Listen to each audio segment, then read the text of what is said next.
Assalamualaikum warahmatullahi wabarakatuh.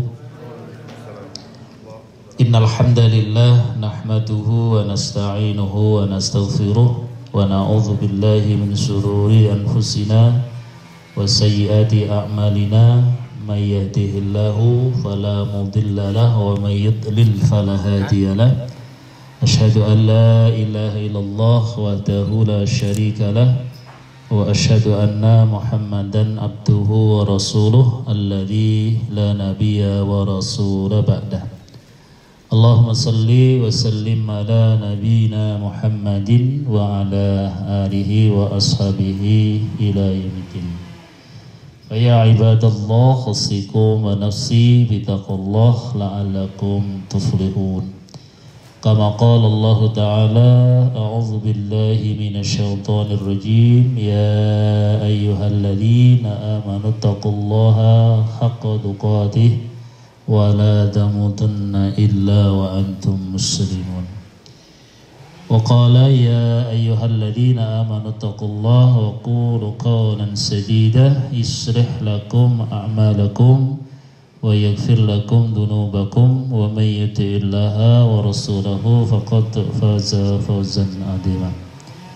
Amma ba'du, Allahumma la sahla illa ma ja'altahu sahla wa anta tazzalu hazzana ila syi'ta sahla. Allahumma inna nas'aluka al-huda wat tuqa wal afafa wal ghina. Yang kami hormati Dr. Iin beserta keluarga, yang kami hormati Mas Dian, Mas Tri, saya panggil Mas kan kita onom terus ya. Ya, dan kawan-kawan semua yang mohon maaf tidak saya sebut satu persatu, bukan mengurangi rasa hormat, nanti malah ngabsen kok sekolah itu ya. Pokoknya kawan-kawan semua, relawan relawati, kawan dan kawin gitu ya, untuk sama-sama kita bersyukur kepada Allah. Pagi menjelang siang ini kita dimudahkan untuk bisa hadir, bisa bermuajahah, bermajelis, baik majelis ilmu dan silaturahim. Kumpulnya kita kalau bersama ya seperti ini. Mudah-mudahan kebersamaan bukan hanya di dunia, tapi kebersamaan nanti sampai ke dalam surga. Amin Allahumma amin. Hadirin ikhwan wa akhwat, Bapak Ibu, relawan FKM Semarang yang semoga senantiasa kuat lahir dan batin. Pada kesempatan yang bahagia ini saya akan menyampaikan tentang kiat-kiat membuka pintu rezeki. Bagaimana berbicara rezeki itu berbicara tentang tauhid, berbicara tentang keyakinan kita kepada Allah Subhanahu wa Ta'ala. Hal yang paling merisaukan dan meresahkan kebanyakan manusia itu urusan satu ini ya, anaknya ya, pendidikan yang tinggi dan seterusnya, khawatir kalau urusan dunianya itu ya, susah ya. Orang mau melangkah mengambil keputusan untuk menikah itu kalau nggak punya iman, nggak mantap ya, urusan ini yang kadang menjadikan dia itu ragu. Setelah berkeluarga, jadi begitu. Kehidupan itu membutuhkan sebuah keyakinan. Dan setiap fase, setiap waktu ya, akan selalu diperkuat. Ketika belum menikah, maka yang dipikir bagaimana setelah menikah. Setelah menikah bagaimana nanti memiliki zuriyah atau keturunan. Seterusnya dan seterusnya. Itu kalau tanpa keyakinan hidup itu terasa berat. Ujung-ujungnya pinjol. Wah, ini kasus rame ini ya. Ya, pinjaman online itu ya. Bukan pinjol ya, jangan sampai dengar pinjol itu merempul ini ya. Itu pinjol pinjaman online ya. Ujung-ujungnya tagihan yang membengkak. Nah, alhamdulillah kalau nggak punya iman, bunuh diri. Nah, ini kasus bunuh diri. Makanya butuhnya iman, keyakinan kepada Allah itu nomor satu. Termasuk masalah rezeki.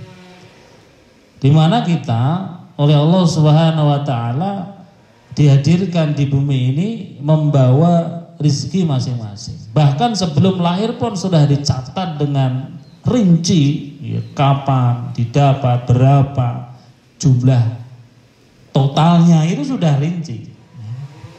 Jadi kalau kita renungkan ya, nggak pernah menyangka orang daerah Gedawang sana itu kena jalan tol, nggak pernah menyangka. Ya.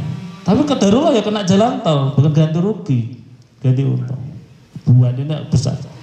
Itu tol Demak Semarang itu lewatnya tambah-tambah, nggak pernah menyangka dan mengira kalau itu jalan tol itu ya. Dikira wah nggak langin laku, dijual juga nggak ada yang mau beli.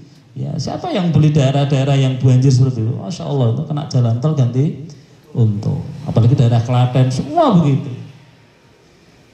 Jadi berarti ini keyakinan yang harus kita kuatkan dalam hidup kita. Jangan sampai kita ini mohon maaf ya lemah. Apalagi sampai kita ini udah rosoan, kita wis aktif nih ngene FKM, wis Kuralewan paling suwe ning Semarang kok uripku susah.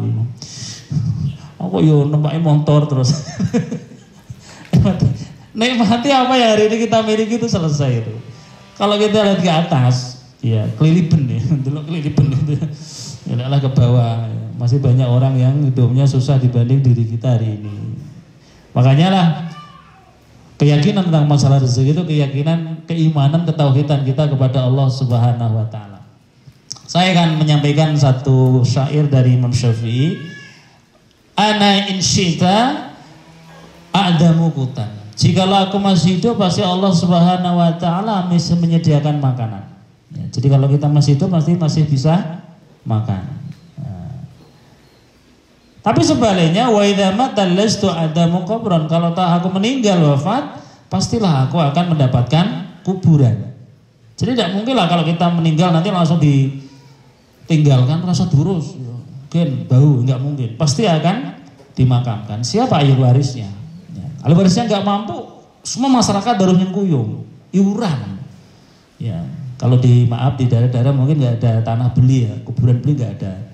Tapi kalau di kota-kota beli. Ya. Istri saya rumah itu beli 6 juta. Ya, 6 juta karena bikin jalan raya. Koyo omah we, bikin jalan raya goni mahal, atau jurur goni murah. Memang begitu itu. Saya nguruskan kawasan saya, Allah marham Pak Farkan, itu di makam Muslim Muhammadiyah Husnul Khotimah di Patemon itu berapa? 12 juta cash.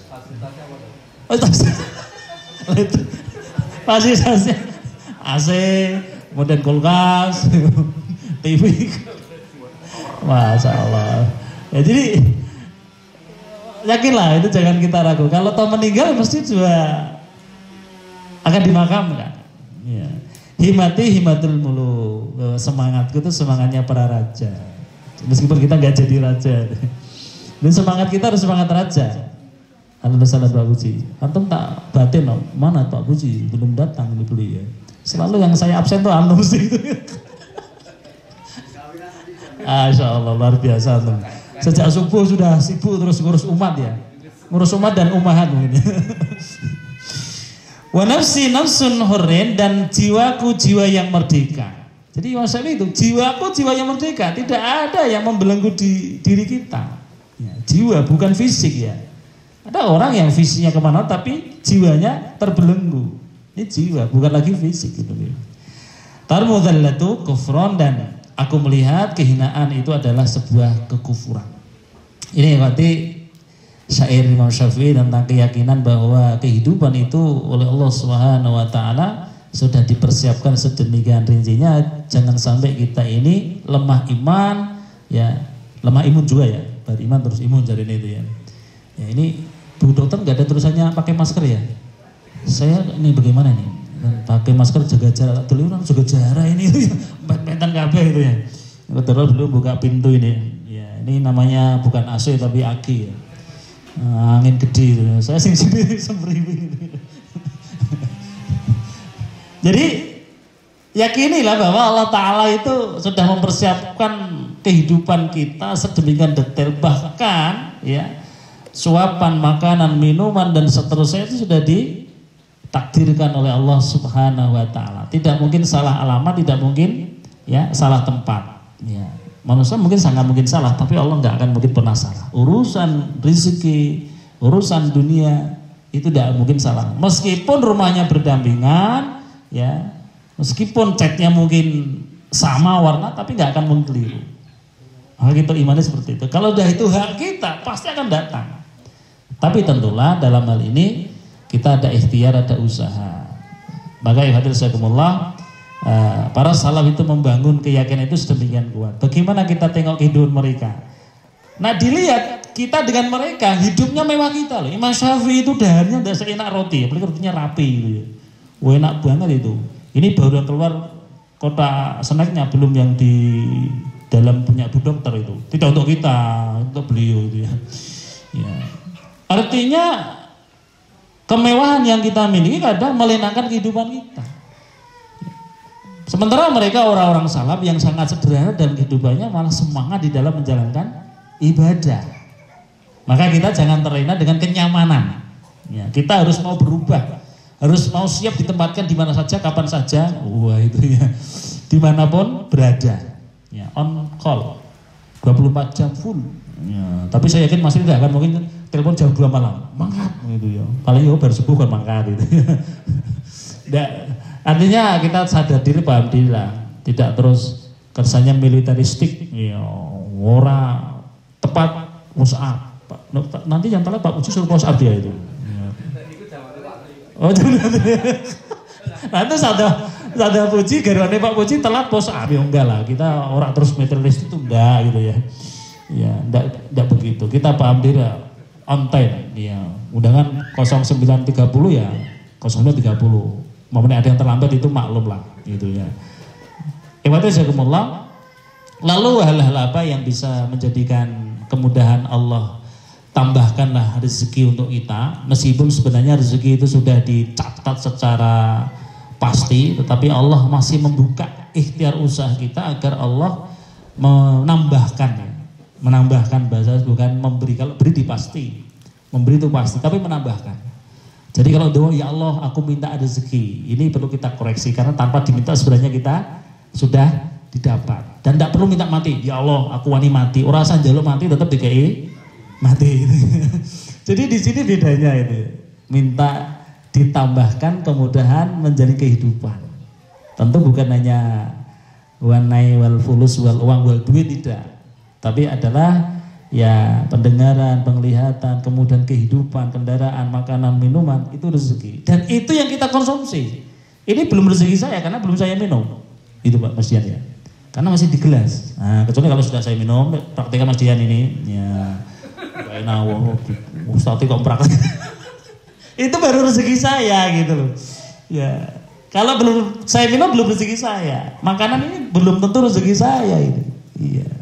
Mungkin rezekinya istri saya atau ibu saya atau anak saya, tidak tahu. Ya. Jadi di situ rahasia yang sangat rahasia. Maka di sini kita memahami demikian. Berarti yang pertama ya, ada beberapa poin. Yang pertama itu ternyata agar Allah memudahkan kita mendapatkan rezeki itu adalah istighfar dan taubat. Istighfar dan taubat. Ya.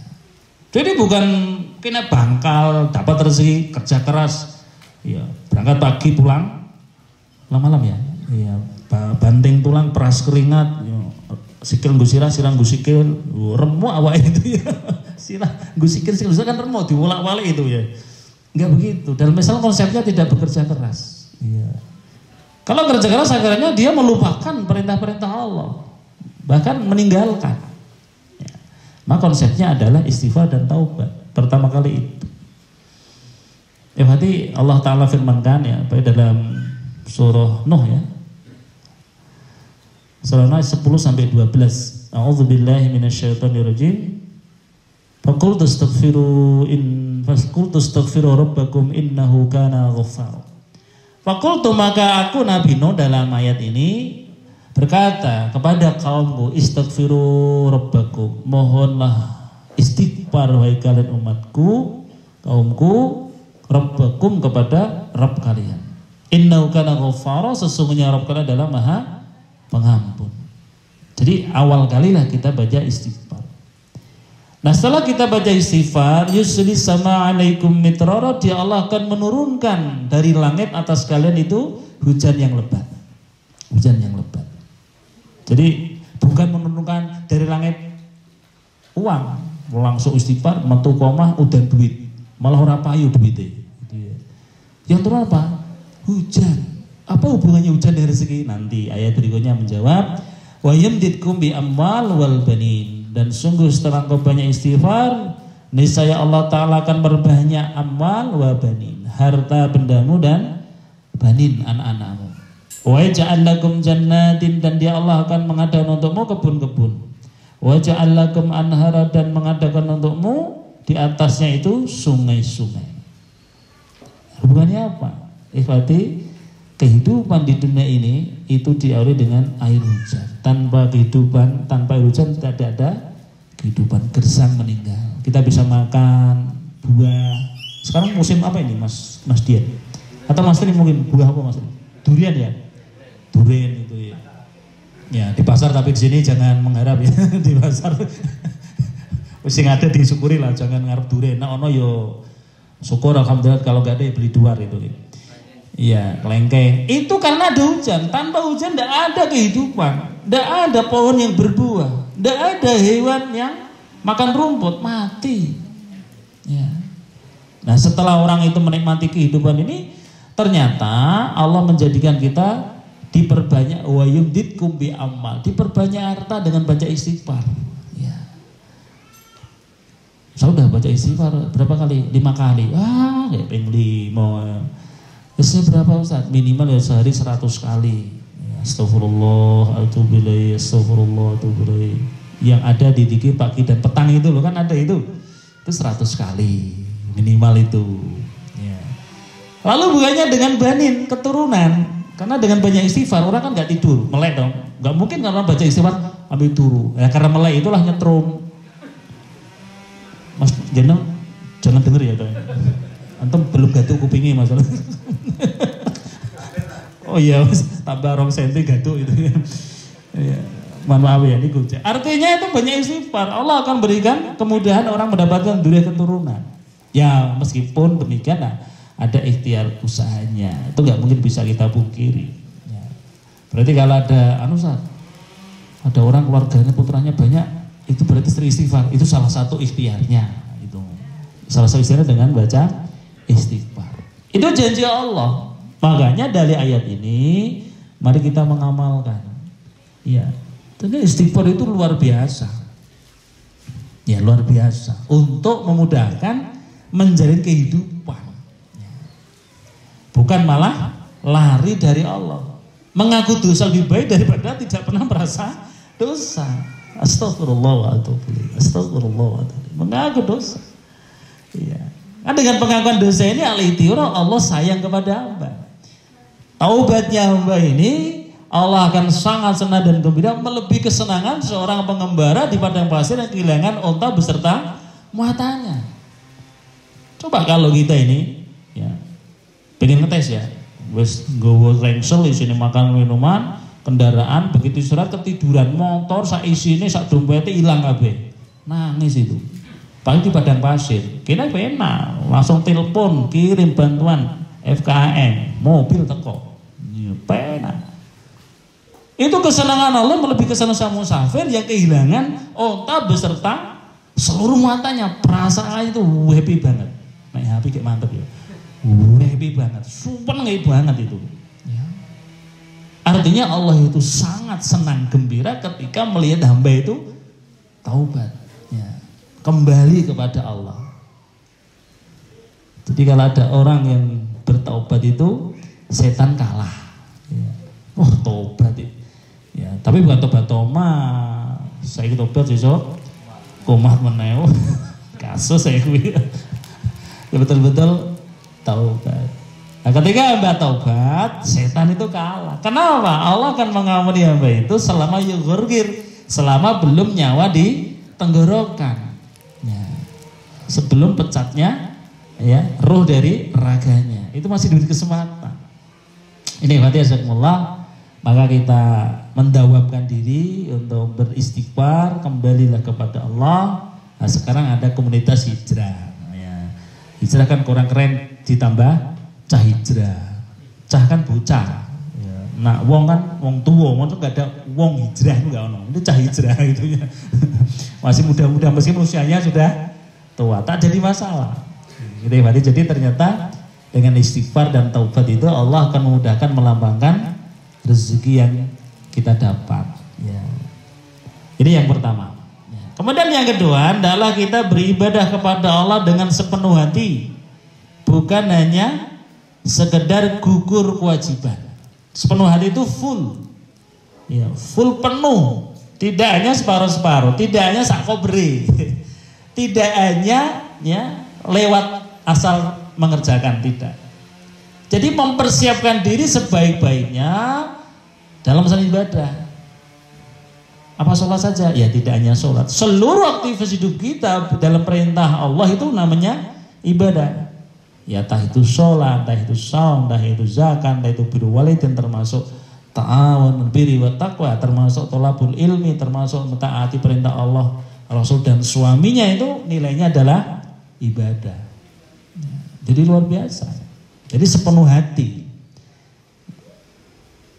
Di dalam satu hadis qudsi ya, Rasulullah SAW bersabda, Allah Ta'ala berfirman, Inna Allah Ta'ala yaqul, ya ibna Adam tafarraq li ibadati amla'u sadraka ghina. Wahai anak keturunan Adam kita ini, tafarraq li ibadati, beribadalah kalian kepadaku dengan sepenuh hati. Ya, tafarraq li ibadati amla'u sadraka ghina, niscaya aku Allah akan penuhi hatimu dengan kekayaan. Yang memenuhi kekayaan itu Allah Ta'ala. Laisal ghina an kasrat Allah wal ghina ghina nafsi, bukan dengan kaya itu adalah kaya harta, tapi kayanya jiwa. Apalagi yo kaya harta yang kaya jiwa itu kaya kuadrat. Contoh siapa? Ini contohnya. Kaya jiwa dan kaya harta. Amin Allahumma amin. Karena ada orang kaya harta tidak kaya jiwa, kurang dan kurang. Itu orang tidak kaya sesungguhnya, hanya kaya harta. Ya, kalau kita belum seperti dokter Iin, belum ya, bukan tidak ya. Boleh dokter ya? Ya. Bukan tidak, belum. Itu ya. Ya kaya jiwa lah itu batas minimal. Ya jangan kita tidak kaya harta, tidak kaya jiwa, urip sing berkoso, langsung kaya uripe paling rekoso sak donya. Wis itu. Dan maaf, menjadi relawan EKM itu bukan tempat pelarian. Aku tuh mas, bos lama ditolak terus, ujung-ujungnya jadi relawan EKM. Kesannya itu apa? Tempat ya pelabuhan terakhir. Apalagi jadi tempat batu loncatan. Ya, terus sama sih. Penting dong ya, kalau cocok pindah wae itu. Ya. Nah itu bucu pindah pusat. Pindah pusat. Nah ini beliau pindah itu bukan karena itu, memang ada tugas yang lebih besar. Umpamanya bisa milih, saya yakin milih Semarang Mas. Iya, tanggung jawabnya, pilih Jogja ya. Ya tangan lahir beliau itu. Cara tanggung jawabnya lebih kecil. Pusat itu dikira penak wong. Oh, penak mas dia, tempatnya mobil. Apa kalau mobil penak, tanggung jawabnya itu berat itu. Tambah lemu, itu konsekuensi dari pindahnya itu mungkin. Iya. Dan itu kita jangan lihat dohirin saja, tapi inilah ya kaya jiwa itu yang harus kita perkuat. Ya. Syukuri, nikmati yang ada, jangan kau mencari sesuatu yang kau tidak miliki. Jadi bukan sebagai tempat batu loncatan, betul-betul kesadaran untuk memilih saya akan beramal di tempat ini. Saya akan gunakan ini sebagai wasilah saya mendapatkan kemudahan kehidupan di dunia dan pastilah di akhirat. Dia ada unsur ibadahnya, ada unsur rojaknya, bukan semata-mata unsur fulus wal mane wal duit. Dan itu FKM itu standar UMK. Amin Allahumma amin. Sekarang berapa masih ya? Ojo dijawab. Gak enak aku nak krungu dokterin. Wes pokoknya begitu itu ya. Ada unsur ibadahnya. Kalau nggak ada unsur ibadahnya ya didapat cuma itu. Cuma duit jangan itu. Ada unsur ibadahnya. Ini yang menjadikan semangat kita. Betul ya? Kalau nggak ada unsur ibadahnya, ngapain datang-datang ke sini jauh-jauh? Ya. Ada unsur ibadahnya. Sehingga meski jauh terasa dekat. Atau dari rumah jam berapa? 6:30 sampai sini 6:30. Ya, lewat tol. Ya, gesek tol lah mas. Yang gesek nggak mungkin apa gesek. Apa mbah permisi ya mbah, aku lewat raiso gitu nah tanpa ada. Itu kalau jauh terasa ringan. Kenapa? Ada unsur ibadahnya. Ini penting. Itu tanya Pak Puji ketika dulu tugaskan di NTB ya beliau. Lombok. Aku itu herois itu. Hebat Pak Puji itu. Saya selalu pada termasuk selalu pada keluarganya. Istri dan anak-anak. Ditinggal suami itu nggak mudah loh itu. Orang kan mantan ketika kan kono nih kipi itu. Saya pamitan harus puji gitu. Wah, anu nih abinya sedang tugas satu hebat ya. Stop itu ya.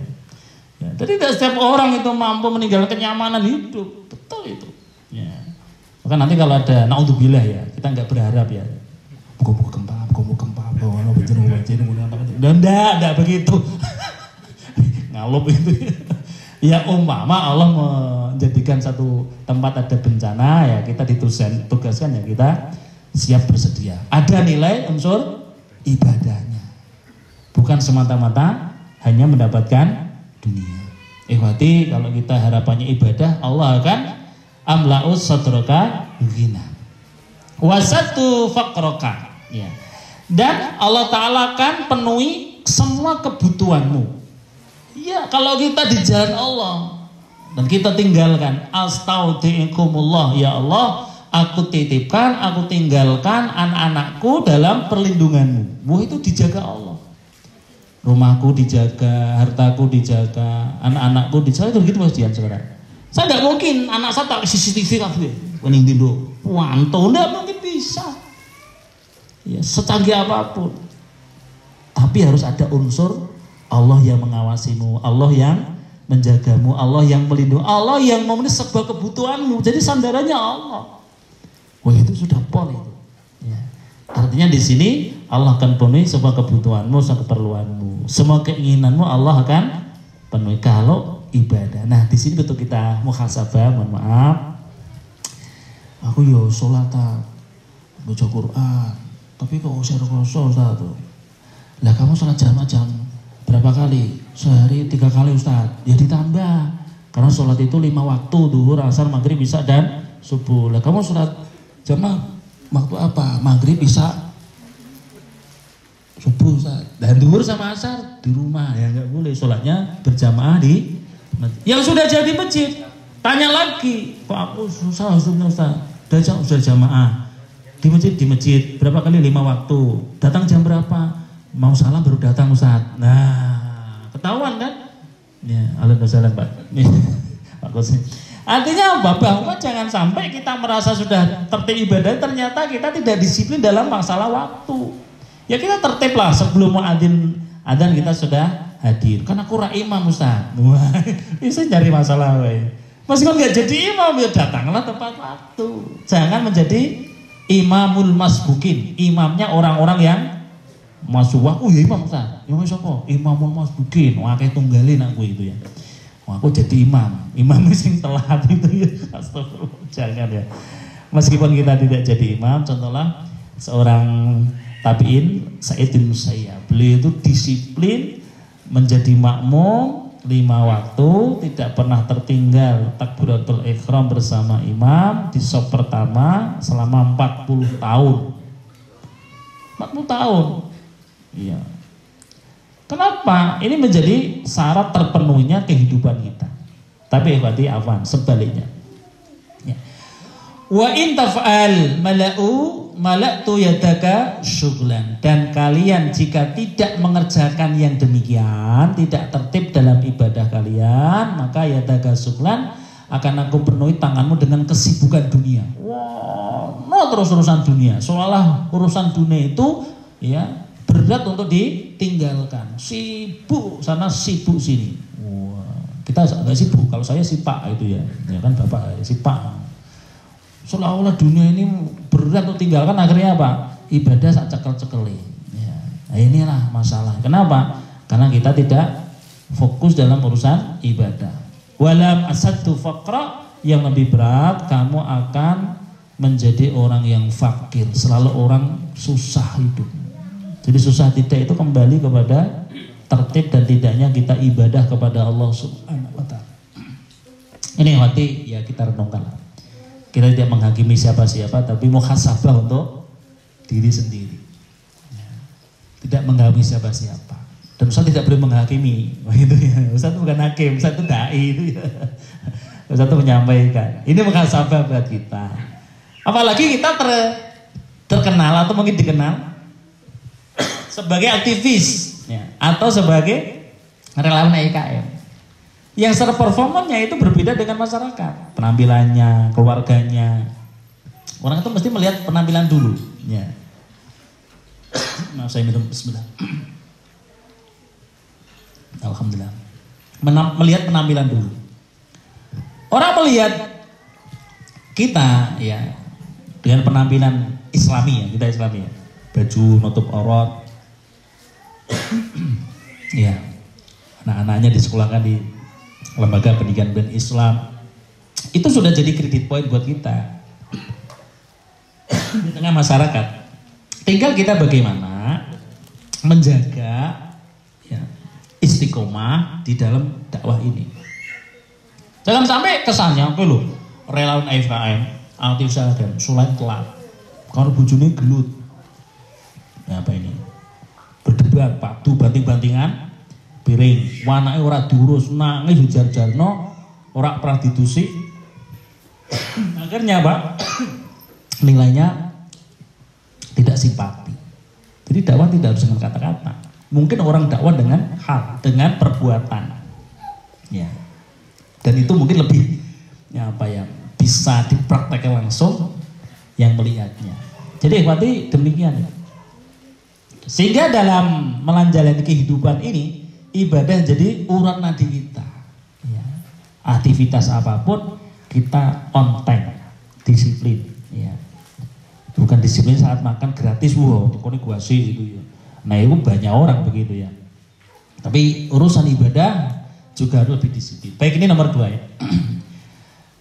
Yang ketiga adalah silaturahim. Silaturahim. Silah adalah tali, rahim itu adalah kekerabatan.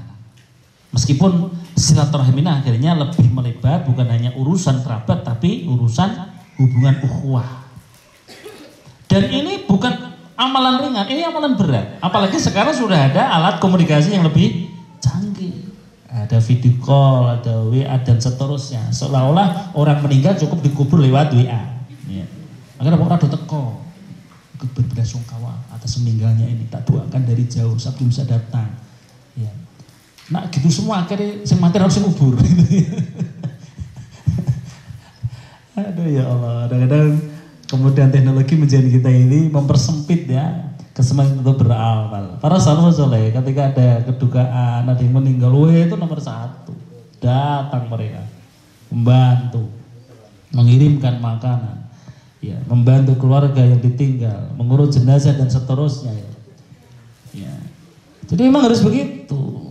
Tidak boleh kita qati'ur rahim, pedot seduluran, pedot kekerabatan. Ya. Ini bukan satu amalan yang ini amalan yang berat. Di tengah kesibukan kita mengurus dunia, ya, jangan tinggalkan kesibukan silaturahim karena sibuk ngurus dunia. Ya. Ini harus kita jaga, jangan kita lupakan, ya. Apalagi ya di tengah kehidupan yang serba mudah seperti ini, ya. Karena meluangkan waktu, ya, meluangkan harta, tenaga, pikiran untuk mendatangi. Orang sekarang itu kalau ada satu kematian, yang kedua ada mantenan, pinggir teko. Ya. Nah orang umum kita teko. Yang soal lagi mau silaturahim saat orang saudara kita sakit, nak wong loro, digawani, ya pisangnya gede-gede loh, pisang Ambon, gitu. Ayam sompo enak, gede-gede. Apa meneh? Duren, ya, duren Petro, ora kabeh. Kenapa nggih loro? Lah wingi aku wae sarana sing nawani. Nak loro iki lho, wah sing nawani pirang-pirang. Lah Ustaz duren ya gorene nggak ono itu ya. Umpamane di Gojek, Bu Dokter jangan dimasukkan nanti tadi puter. Biasa aja, ini Gojek aja gitu. Nah, artinya kita ini kalau memberi jangan nunggu orang itu sakit. Kita datang jangan nunggu orang itu sakit. Kita datang aja dia aja sehat. Oh, makan bersama. Nabi itu mendatangi rumah sahabat untuk apa? Hanya untuk makan dan minum sekedarnya. Datang Nabi, diundang datang. Gak ditanya, Mas kok undangan barang acara opo? Kan gitu kita itu. Ya. Gak ada acara apa-apa, datang diundang. Biasanya kata insya Allah. Insya Allah itu untuk mencari pengamanan diri. Insya Allah lah. Padahal gak pernah datang juga. Insya Allah itu dalam Islam 99,9%. Itu insya Allah. Jangan insya Allah hanya untuk jadi alasan tidak datang. Insya Allah itu sudah 99,9%. Kurang 1% itu. Itu ya. Insya Allah menjadikan alasan untuk tidak mendatangi. Maka berarti dalam hal ini memang harus kita silaturahim itu satu amalan yang luar biasa. Ya. Ada atau ada keperluan kita datangi. Apalagi kita ada keperluan, ada kebutuhan kehidupan. Karena menyambung silaturahim sebuah kebutuhan yang diperintahkan. Rasulullah SAW bersabda, man sarrahu, ada hadis lagi man ahabba, ya mirip ya. Kalau sarrahu itu senang, ahabba itu cinta. Ya. Barang siapa yang senang, ayusatalahu fi rezeki, dilapangkan rezekinya, wa usalahu fi ajali, dan ditambahkan ajal usianya, ya maka fal yasil rahimah. Hendaklah kita suka menyambung tali silaturahim. Jadi orang hari ini ketika dia itu apa ya, mudik. Sana mudik apa? Wow, bodoh mudik ini ya. Itu harusnya niatnya diganti. Kenapa? Silaturahim. Wah gitu. Ya, segala sesuatu harus kita sambungkan dengan ajaran Islam. Ya. Tidak boleh, kau ngono aku dolan. Bagi bolang kok ya bocah senenge dolan, kan ada itu acara bolang itu. Ya, nek wong Jawa rada kasar itu. Apa Mas? Ada itu. Tapi enggak itu, silaturahim. Jauh-jauh itu silaturahim. Ya. Nah, orang yang silaturahim itu niatnya karena Allah, bukan karena rono yuk ganti keimangan. Karena yuk kenapa? Duit degan. Ora degan pirang-pirang pinggir dalan. Kenapa duit mangga gede-gede manggane. Ora gitu ya. Itu urusannya dunia itu. Kita urusannya urusan perintah agama. Itu sama kata orang 11-12 ya. Orang di masjid ada yang satu niatnya karena Allah, yang satu ngiyup. Sampai masjid dong ngiyup udan. Panas aku. Jadi relawan panasan mampir masjid layah-layah. Kebelet. Niatnya bukan itu. Nah itikaf. Walau saatan meskipun hanya beberapa saat. Berapa? Ya 10 menit, 20 menit. Tinggal mau turu. Wah, salah kaca nenggur turun di masjid itu ya. Ya. Ya, adzan lunga malang itu ya, wes. Tapi jangan nantum ya. Apalagi gua atribut TKN. Malah lunga bar adzan nih, wes. Ya, jangan ya. Dan ini contoh aja, tergantung bagaimana kita meniatkan, bukan urusan dunia, tapi niat karena itu perintahnya Allah. Jadi ringan itu, meskipun jauh terasa dekat. Hidayahnya tetap jaraknya sama, Semarang Jogja itu 100 km lebih ya Mas Dian. Tapi kalau niatnya karena Allah terasa dekat, terasa, perasaannya lebih dekat. Ya, apalagi dengan orang tua, mertua yang punya mertua itu, wah itu. Ya, namanya mertua kalau jangan moro-moro jadi tua gitu ya. Iya, langsung dapat orang tua baru. Ya, jadi orang tua juga. Ini berarti ya. Sama dengan hadis tadi, man ahabba ayyusatalahu fi rizqi wa sallu fi asri falyashir rahimasama. Artinya di sini silaturahimlah sangat kita tekankan karena itu menjadi kemudahan kita dalam menjalani kehidupan. Ya. Sebaliknya orang yang tidak pernah silaturahim, orang yang merasa dirinya bisa memiliki kebutuhan sendiri, dia akan susah. Jujur loh, kita tuh nggak akan mungkin bisa hidup sendirian. Contoh, orang mau mangan menduan, nandur delise, ceblokno, blok, tutupi nunggu telung sasi. Napa Mak? Mangan menduan dan apa? Nandur delise. Kesupen itu. Mangan menduan ini perapatan itu loh. Nah, kalau di Darsa perapatan ya. Orang cuma menduan kan identik dengan pinggir jalan ya. Udah beli berapa? Langsung diberi. Itu hanya untuk mangan menduan tuh. Apalagi di atas menduan, urusan agama itu bukan urusan remeh. Ya, maka kehidupan salafus saleh, ya, kehebatan mereka, kesuksesan mereka, kejayaan mereka didapat salah satunya adalah hidup berjamaah. Luzumul jami, hidup selalu bersama. Maka kita kawan-kawan di relawan FKM itu hidup selalu gotong royong, bantu membantu. Tidak boleh iki urusanmu ora tugasku ora iso. Tolong Mas, tolong pira ono duwite ya. Lah, ujung-ujungnya ono duwite itu. Pelapor ke Mas Dian we itu. Ini jangan sampai keluar kata itu tuh pantang buat kita. Jangan ujung-ujungnya duit. Wah, kasus itu. Ya, tidak boleh kita begitu nikmati. Ya, kalau seperti itu akhirnya apa? Segala sesuatu dinilai dengan uang. Na'udzubillah. Jadi itu namanya hamba harta, hamba dunia. Ya. Segala sesuatu dinilai dengan uang. Niatnya apa? Satu karena Allah Subhanahu Wa Taala. Ini nikmati. Yang keempat, yaitu adalah kita selalu berbuat ihsan, berbuat baik kepada orang-orang yang lemah. Baik lemah fisiknya, lemah kehidupan, ekonominya, ya. Itu menjadi wasilah agar Allah Subhanahu wa taala memudahkan urusan-urusan dunia kita. Wallahul abdi, demi Allah, ya, akan menolong hamba. Selama itu mau menolong hamba yang lain. Jadi sebab akibat.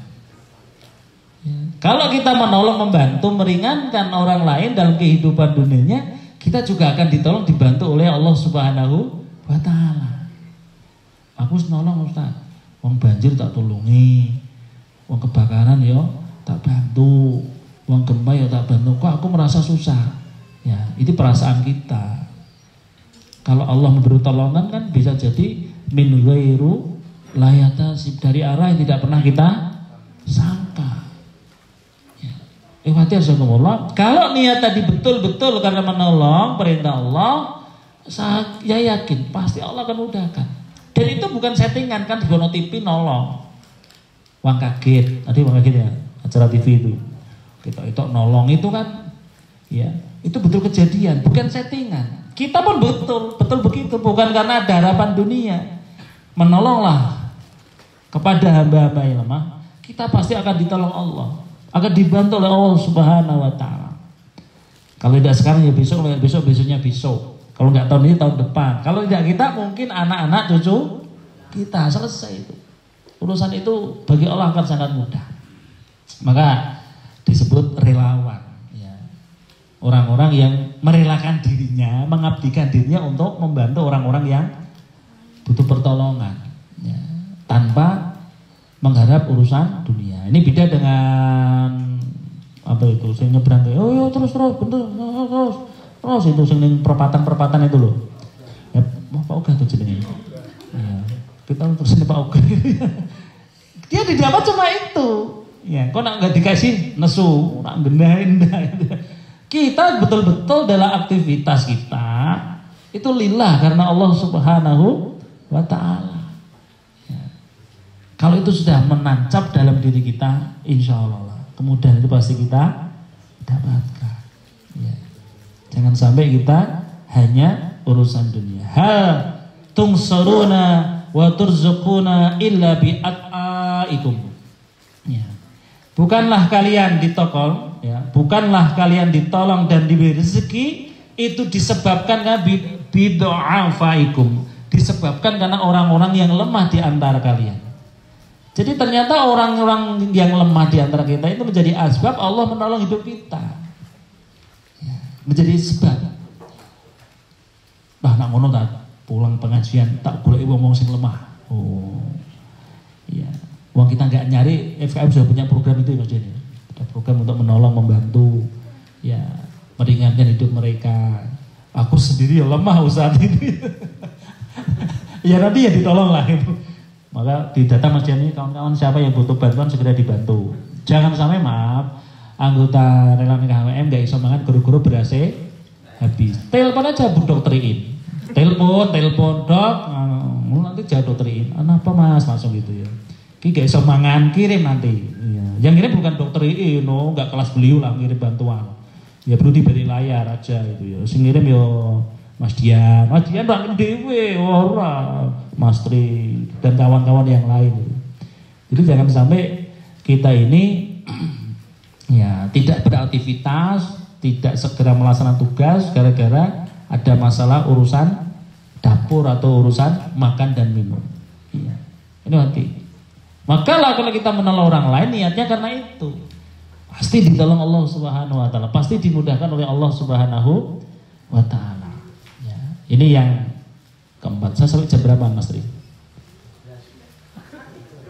Jam 12. Kita wis duhur dokter. Duhurnya jam 11.30-an ini. Ya, baik ya. Masih kuat ya? Insyaallah. Udah setengah jam. Yang kelima itu adalah infak dan sedekah. Bedanya apa Ustaz? Beda. Jadi infak itu dan nafkah, ya, nafkah yang identik dengan malun harta.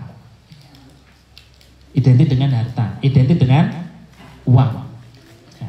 Tapi kalau sedekah lebih luas, bukan hanya uang, bukan hanya harta, tapi segala hal yang dibutuhkan orang lain, makanan, minuman, pakaian, itu juga disebut sedekah. Bahkan senyummu juga disebut sedekah. Ya kan begitu. Ya. Semoga biwajika akhuka sedekah. Ya. Senyummu pada saudaramu itu bisa bernilai sedekah. Wah, aku ono kotak lewat senyum. Ya. Kebak dhewe. Wah, itu kasus oral itu. Tapi enggak ada kotak sedekah, ora ono. Ini kotak infak. Ya. Infak itu bahasa lidan kita. Tapi nek bahasa orang Medan orang infak, impak. Impak yo. Oh, maksudnya infak ngono lho. Saya pernah di sana itu impak yo, betul impak. Ternyata infak maksudnya itu. Iya. Kereta, ono kereta. Kereta ki motor juga itu. Biasanya kan motor disebut kereta, yaitu biasa penyebutan itu. Kita mau menyesuaikan diri itu ya. Ini sedekah. Jadi infak pada lebih harta. Wa mimma razaqnahum yunfikun, dan dari sebagian rezeki yang telah diberi Allah, yunfikun, mereka keluarkan, mereka infakkan. Jadi yang diminta Allah itu adalah harta. Ya, awalnya demikian. Meskipun harta dia harus berupa uang. Ya, mobil ya harta maksudnya. Ya. Apalagi rumah ya harta. Kebun, tanah, kuda harta. Saya. Pak Uci terus tekan ngono ini. Sinyalnya kuat banget itu ya. Iya, itu harta juga itu. Dan artinya jangan sampai kita kalau nggak bisa infak terus nggak pernah mau memberi, karena ada peluang yang kedua namanya sedekah dan dasar sedekah jujur benar. Maka orang yang mau bersedekah itu membuktikan imannya benar dan jujur. Sedekah itu ya sholatun nur was sedekatu buran. Sholat itu adalah cahaya kehidupan, sedekah itu bukti kebenaran iman. Jadi kalau orang belum pernah sedekah, dia belum dikatakan imannya benar. Tak masukkan sedekah, aku kan relawan. Wah, itu ya. Kesannya nak relawan itu enggak sedekah ya. Nah, lah nantilah ada nanti sudah tenaga, sedekah pikiran, sedekah waktu, itu juga disedekahkan ya. Tenaganya bisa tenaga. Ya. Bagus lagi ya sampai tenaga aku tak ya ikut membantu lah, meskipun ya satu porsi berapa 5.000 satu porsi juga apa-apa.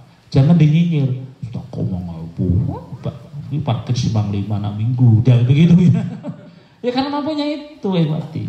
Maka Abdul Sedekah, utama sedekah adalah jadul mukil, orang yang dia itu butuh. Tetap sedekah. Karena sedekah tidak harus nunggu kaya. Ini fakta tidak harus nunggu kaya. Ya ini mati. Jadi konsep berpikir kita itu kita jangan hanya memberi hanya menyalurkan, tapi kadang-kadang kita juga ikut bersedekah. Ya. Ada kan kisah ya seorang santri datang kepada kiai. Jadi ada satu adab ya kalau dalam Islam itu mendatangi, ini bukan saya terus minta enggak ya, ini saya cerita adab, mendatangi rumah guru atau rumah yang orang alim itu membawa sedekah yang kita mampu. Ya.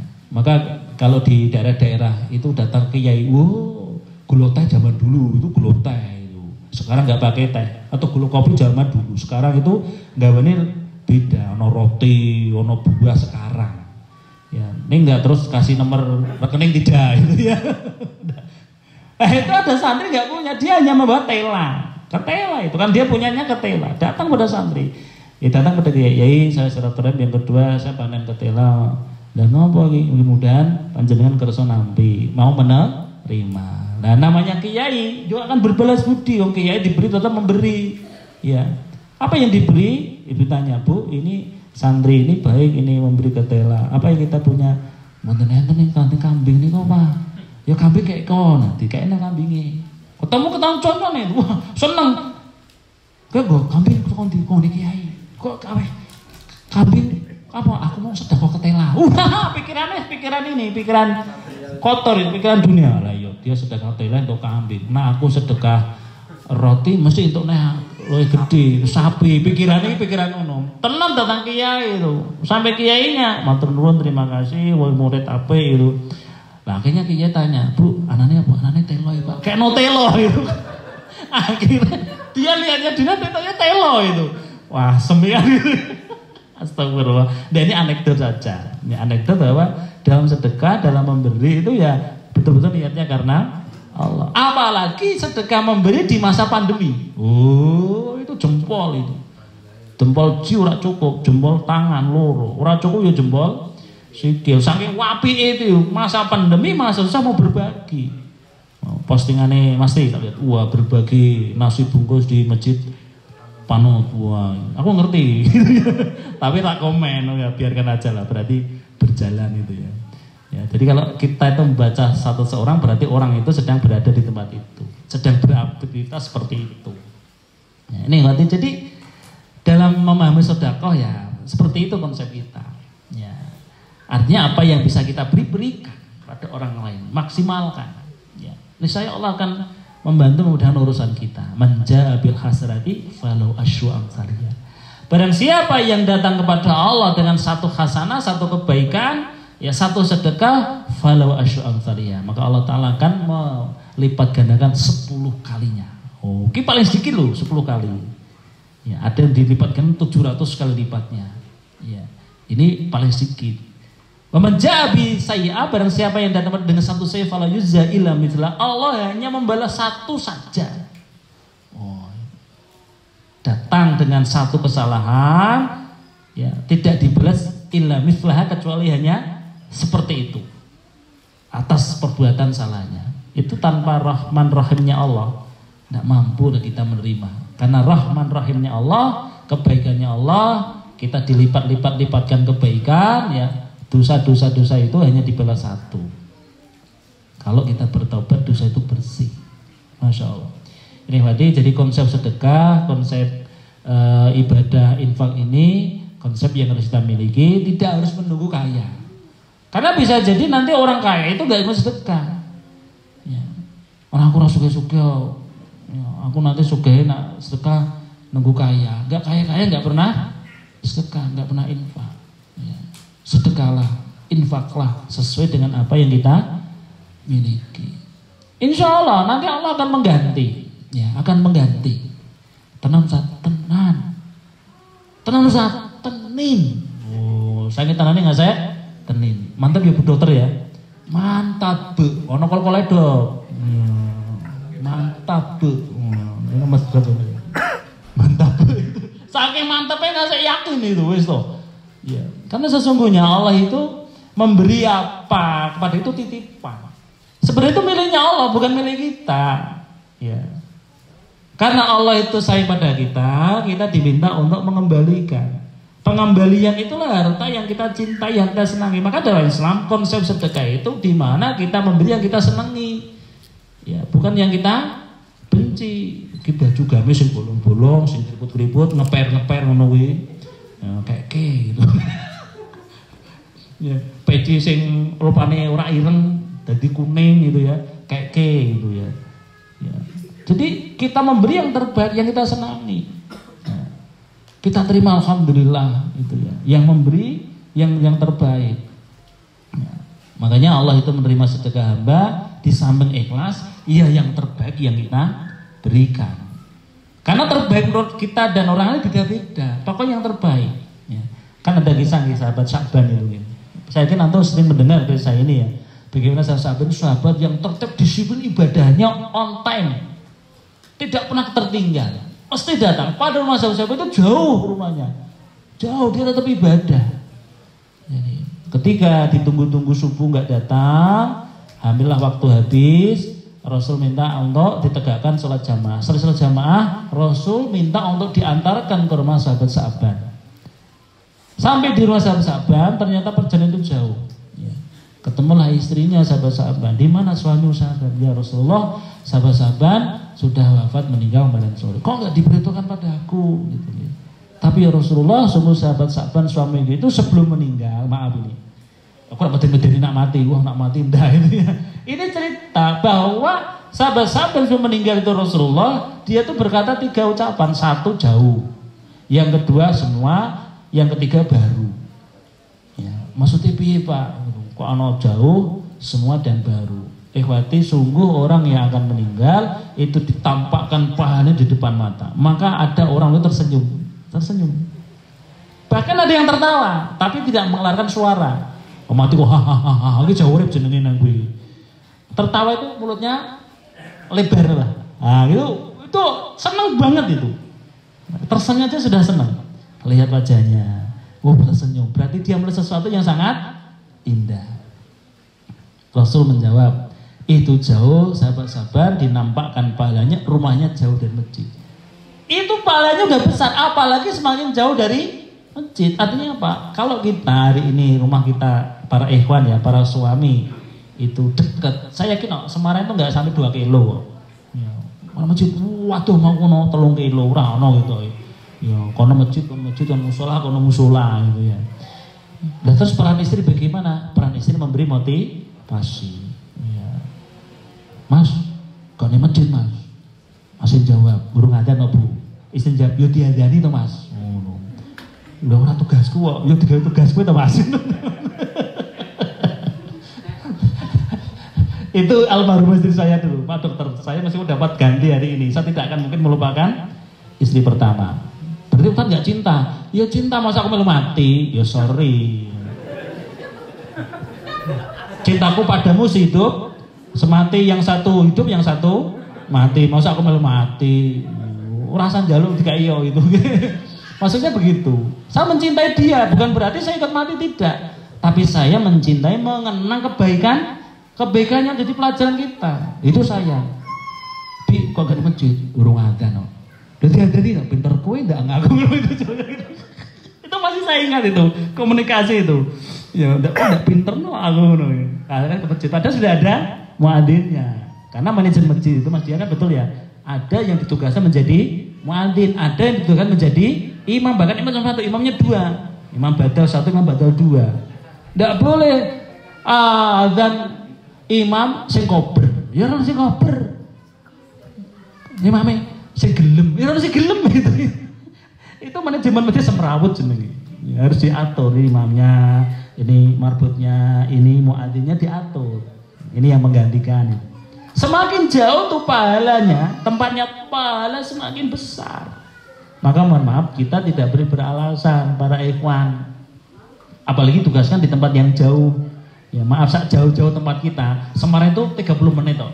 Ya, tadi saya ngecek ibu saya, Mas Ustadz, panggil saya kan Mas Ustadz. Pakai mobil mboten Mas, saya tak naik motor. Ya, mosok nggo mobil terus kali-kali saya naik motor rasanya piye numpak motor. Lewat sana keliru langsung kebalosan Mas. dari Ungaran kan tidak biasa ya, bablas tuh. Kok keliru darahnya balik meneh gitu ya. Ya wis. Jadi ada ceritanya begitu ya. Padahal wis ono Google Map ya keliru, bablas-bablas dalane itu.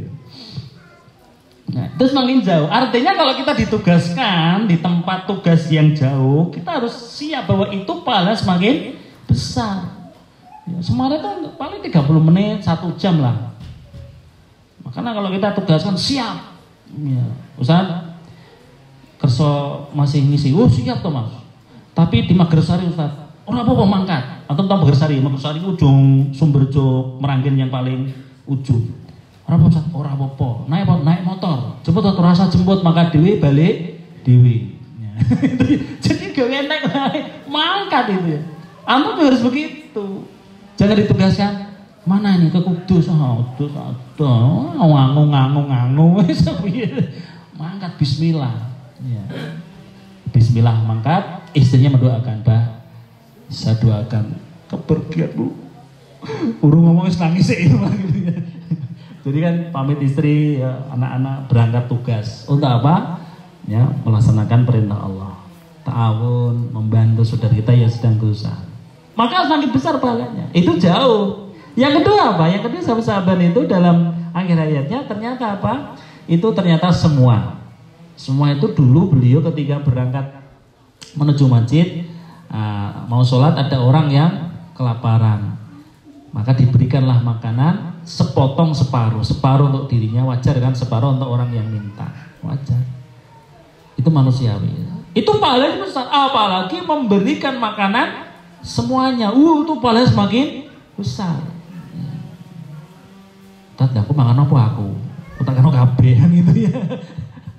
Dari kita separuh saja makanan yang kita beri itu sudah besar. Ya. Ini Dokter Into memberikan sedekah pada kita bukan separuh, semuanya full ya dok. Semua nggak dikurangi tuh. Maaf ini roti dari Rapi, isinya yang ini dokter ini nggak mungkin kurangi. Siji tak kurangi, enggak. Ini seperti di sini. Itu paling besar. Ya. Artinya bahwa memberi pada orang itu tetap berpahala meskipun hanya separuh. Dicokot gini, dicuel, cokotannya kayak kepot dipangan dewe. Saya itu maaf, ini kisah hidup saya di Mekah ketika ba'dal maghrib sampai Isya itu kan nggak pulang ya di Haram itu. Nah ada marbot masjid, mereka kan istirahat, mereka makan. Nah, saya nelongso karena ditinggal oleh kawan-kawan. Saya duduk itu tak terlingin dulu, tak liatin terus. Tiba-tiba itu mereka datang menghampiri saya. Ya akhi, paham? Aku orang jaluk makan dikira saya itu dulu makan jaluk itu ya. Ya saya makan tuh roti, tapi nggak separuh yang digigit, enggak, separuh yang digigit dimakan, separuhnya dikasih saya. Itu masuk. Itu masih saya ingat. Maknanya apa? Bahwa mereka tuh butuh lapar, tapi tetap berbagi dengan yang lain. Kita harus punya konsep itu. Ya, insya Allah maka makanan yang dimakan orang 2 itu cukup untuk orang 3, dimakan orang 3 cukup untuk orang 4, orang 5 cukup untuk orang 7. Jadi kalau kita urusan makan, ayo bareng-bareng makan. Kalau akan menurut keberkahan dengan makan banyak itu berjamaah, akhirnya semuanya menjadi kenyang. Ya. Jangan kita malah wes sithik kok dijalo, sorry bos, gitu ya. Aku ya butuh kok, wah jangan. Ya berbagilah. Maka kalau kita sedang panen mangga, panen apa gitu, kita bagi-bagilah. Jangan didol dewe, pangan dewe, malah nanti sakit perut. Iya. Dokter ini punya kebun mangga dok, jangan khawatir, kita siap menyelesaikan. Iya. Ya gitu mas ya, iya. Masalahnya tuh diundui, membersihkan itu ya. Karena punya kebun mangga, Mas Tri, Mas Dian, ke kebun mangga kurang harus ngapain? Dok, tak payane dong, tak bagi-bagi kawan-kawan itu ya. Ya kita jangan berpikiran, wah nanti kebun mangga mau ditebas untuk duit. Itu konsep dunia terus akhirnya. Nggak pernah berbagi dengan tetangga. Oke lah, separuh saja kita jual, separuh untuk kita bagi-bagikan. Itu ada nilai ibadahnya itu. Jadi ternyata begitu. Yang ketiga, apa itu? Yang ketiga ternyata adalah baru. Saat beliau berangkat ke masjid pakai gamis double, ya jubahnya double. Ya, yang satu kurang bagus, yang satunya bagus. Kedinginan lah orang. Jadi udara di Madinah itu sangat lembab ya, dingin sehingga menusuk tulang. Dinginnya 16 sampai 15 derajat. Ya kalau dinginnya AC lebih dingin lagi lah. Ya. Ketika dia keluar ada orang kedinginan dikasih baju, kasih pakaian agar tidak kedinginan. Itu pahalanya besar. Apalagi kalau baru yang saya berikan, itu pahalanya lebih besar. Ya. Maka kalau kita memberi, berilah yang baru. Jangan memberi yang setengah pakai, second. Ya. Akhirnya apa nggak dipakai? Ini karena malah dibuat untuk ya ngelap itu kain yang tidak dipakai. Maka berarti untuk kita jadi amalkan, berinfaklah, bersedekahlah, karena dengan infak dan bersedekah ternyata Allah itu memberi kemudahan, ya, memberikan kelapangan dalam menjalani kehidupan. Sehingga kalau kita ini muhasabah, diriku kok hidup terasa sulit, terasa berat, mungkin dari sekian banyak item itu kita belum maksimalkanlah, ya, kerjakanlah dengan sungguh-sungguh. Maka insya Allah tidak akan pernah meninggalkan kita orang-orang yang berjalan di jalannya, pasti akan ditolong. Kalau Allah sudah menolong, tidak pakai insya Allah, pasti. Cuma kita kadang-kadang murah sabar. Aku jadi relawan 5 tahun, kok uripku sih koyo ngene ya Ustaz. Kita rekoso ya. Itu pandangan-pandangan minas setan. Akhirnya apa? Akhirnya malah futur. Ya, futur itu lemah. Ya, yang tadinya semangat, ditelepon jawab, di WA jawab, sekarang ditelepon ora diangkat, di WA ora dibales. Ya, semangatnya turun. Akhirnya apa? Hilang dari peredaran. Ning digawe wong ilang isen ditelan bumi itu ya. Jangan ya. Karena maaf, kita akan dibangkitkan oleh Allah Subhanahu wa taala bersama dengan orang-orang yang hidup bersama dengan kita. Kalau kita terbiasa dengan orang-orang yang soleh baik, maka insya Allah dikumpulkan dengan orang-orang yang baik. Nanti nih akhirat kajian ono bendera FKM. La ilaha illallah. Siapa itu? Oh, Mas Dian. Aku ning ngrimu, Mas. Mas ning ngarepku, Mas. Ono ngarep, dokter ngarepe meneh itu. Bendera artinya membawa bendera sendiri. Allah akan menampakkan bendera itu sesuai dengan apa yang dia kerjakan di dunia. Kalau kita bersama orang baik, insya Allah bersama orang baik di dunia, bersama orang baik juga nanti di akhirat. Amin Allahumma amin. Maka saya beri motivasi pada diri saya, pada antum sekalian, urusan ini urusan akhirat, bukan urusan dunia. Urusan ini urusan surga. Maka bersemangatlah, bersungguh-sungguhlah untuk menuju ke sana. Bukan ya nak kober atau ya kan aku ora terikat perjanjian di buktine MOU ini. Ndak usah begitu. Ikatan kita itu di atas MOU dunia. Ikatan kita itu betul-betul ikatan akhirat. Kalau itu sudah menancap dalam diri kita, aktivitas pekerjaan apapun yang diberikan itu akan dikerjakan dengan hati yang lapang. Kalau hati lapang, sekecil apapun niatnya ikhlas, itu lebih besar pahalanya di hadapan Allah Subhanahu wa taala, ikhlas. Ya, nek ora ikhlas gedumel, ngomel-ngomel, rasanya abot banget. Ibu ya, kalau enggak ikhlas abot. Nyuci itu ra ikhlas, nyuci enak men. Aku sing kon nyuci, apa gitu, ra ikhlas. Nyuci piring ya glundang gitu ya. Karena enggak ikhlas. Bapak ngomong anak, nangis peot, iso meneng ra? Iso ora diceplok malah nangis itu ya. Karena nggak ikhlas, ya.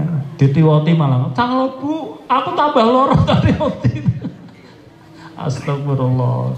Jadi memang sekecil apapun aktivitas yang kita kerjakan lillah karena Allah, ikhlas karena Allah, itu menjadi ringan. Dan maaf, ikhlas tidak perlu kita omong-omongin. Ikhlas tidak perlu kita jawab, tidak perlu kita tanya. Ya. Jadi antum jangan tanya dokter Iin nanti, "Dok, ikhlas dok?" Ikhlas. Rasa tanya. Rasa tanya. Saya yakin beliau sudah tidak ditanya sudah tahu jawabannya. Itu urusan beliau dengan Allah. Jadi kita membawa sesuatu, "Dok, ikhlas yo." Rasa ditanya ngono gitu ya. Itu sesuatu pertanyaan yang tidak perlu kita jawab. Jadi kita yang diberi tidak harus bertanya, kita yang memberi tidak harus mengatakan, "Aku ikhlas loh, ikhlas rasa ngono" itu ya. Itu tidak ucapan. Ikhlas itu adalah amal kaul hati, ucapan hati kita. Yang tahu kita dengan Allah Ta'ala saja, selesai.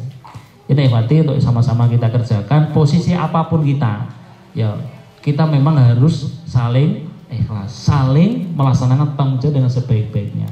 Tidak boleh kita main dengan Mas Tri, enak Mas Tri ngongkoni aku sing lapangan panas kudanan macet, Mas Tri enak nggak telepon, nggak boleh. Itu namanya bisikan setan. Iya, ini setan ya. Hati-hati, saling mengingatkan. Bisikan bisa seperti ini harus dibuang jauh-jauh. Ibu juga sama, tidak boleh merasa lebih berat. Enak bapak pulang lihat anaknya sudah rapi, sudah mandi, ya anak-anaknya sudah makan, ya masak aku, nyuci aku, anak aku tuh abot uripku. Enak bapak keluar sudah rapi, tampil ganteng, nek njogo cuci mata, kumpul ngacane ngekek karena aku tuh galake ra karuan. Ini curahan hati wanita saya sampaikan. Maka nih maaf, wani jangan kebalik. Kalau kita kumpul Mas Dian, Mas Tri, kumpul bojone harus lebih bisa ngekek. Aja dibalik karo koncone itu iso guyu karo bojone merengut wae. Salah sakit gigi. Ya, karo bojone galak. Ngombe. Aja galak-galak ora galak piye. Wah, kasus sih. Wah, jangan ya. Jadi para suami kalau ketemu istrinya ya harus lebih mesra, lebih bagus. Ya, bahkan punya panggilan yang menyenangkan. Atau jangan tanya saya, Ustaz, panggilannya apa Ustaz? Untuk istri. Oh, itu rahasia perusahaan. Ya, tak sampaikan di sini itu ya. Jadi masing-masing punya panggilan kesenangan. Jangan dibolak dan dibalik. Ketemu orang lain itu baik, ketemu keluarganya nesu, ngamuk, muring. Padu jangan, naudzubillah. Harus kita lebih dekat, meskipun intensitas bertemunya kita itu ternyata singkat. Singkat, saya yakin antum kalau kerja lebih banyak dia daripada di dalam rumah. Iya, intensitas waktunya terus punya waktu berkualitas. Ya, memang seorang relawan, seorang ikhwan itu aktivitasnya memang untuk ibadah di luar. Begitu ketemu keluarga itu lebih punya waktu yang berkualitas. Saya yakin lah antum tahu lah waktu kualitas itu jam-jam berapa. Kedekatan istri sama suami itu hari-hari apa, saya yakin lah. Nah, termasuk ini kan intensitas ketemu yang membahagiakan. Itu ikhwati, mohon maaf. Mudah-mudahan ini bermanfaat, mudah-mudahan bisa kita amalkan. Mudah-mudahan antum semua semangat, sehat, lahir dan batin, ya, untuk membantu, meringankan, ya, beramal soleh dalam kehidupan kita. Mudah-mudahan itu yang bisa saya sampaikan. Saya kembalikan ke Mas Tri selaku Rasul Majelis. Ada kurangnya mohon dimaafkan. Ada baik dan benar yaitu semata dari Allah Subhanahu wa taala. Alhamdulillah. Aku qauli hadza fa astaghfirullah li wa lakum wa lisairil muslimin muslimat fi kulli dhanbin innahu ghafurur rahim. Assalamualaikum warahmatullahi wabarakatuh.